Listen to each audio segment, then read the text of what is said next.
கீழக்கோட்டை புனித மையத்தில் என் வீடு இருக்குது. என் பேர் வைரமுத்து. நான் தமிழக வெற்றி கழகத்தில் ஆத்தூர் பொறுப்பாளராக இருக்கேன். சனிக்கிழமை நைட்டு என் வீட்டு அருகில் குப்பை தொட்டியில் வந்து ஒரு பச்சிளம் பெண் குழந்தை வந்து நைட்டு இருந்திருக்கு.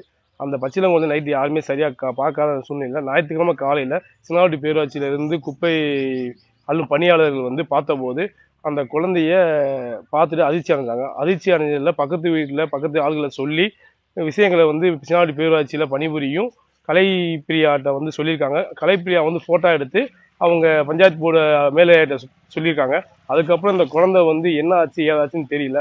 அப்போ எனக்கு இந்த விஷயம் ஞாயிற்றுக்கிழமை நைட்டு தான் தெரிஞ்சிச்சு. இதை நான் விசாரித்து பார்க்கும்போது அந்த குழந்தை வந்து சினாவட்டி பஞ்சாயத்து பேரூராட்சியில் பணிபுரியும் சிவா மற்றும் கூட 2 பேர் சேர்ந்து சினாவட்டிக்கு உட்பட்ட குப்பை கிடங்கு செக்காவட்டியில் உள்ள குப்பை கிடங்குல வந்து புதைக்கப்பட்டு தெரியப்படுது.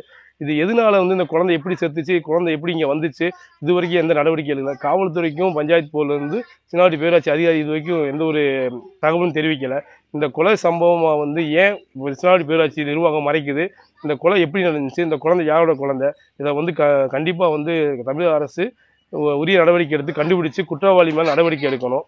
இந்த பச்சிளம் குழந்தை சாகுறத கூட அந்த அரசு பஞ்சாயத்து போர்டு நிர்வாகம் கவனிக்காம மனசாட்சியே இல்லாமல் கொண்டு போய் புதைக்கிறாங்கன்னா மக்களுக்கு பாதுகாப்பு கொடுக்க வேண்டிய இவங்களே இந்த மாதிரி செய்யும்போது மற்ற மக்கள்லாம் எப்படி பாதுகாப்போடு இருப்பாங்க?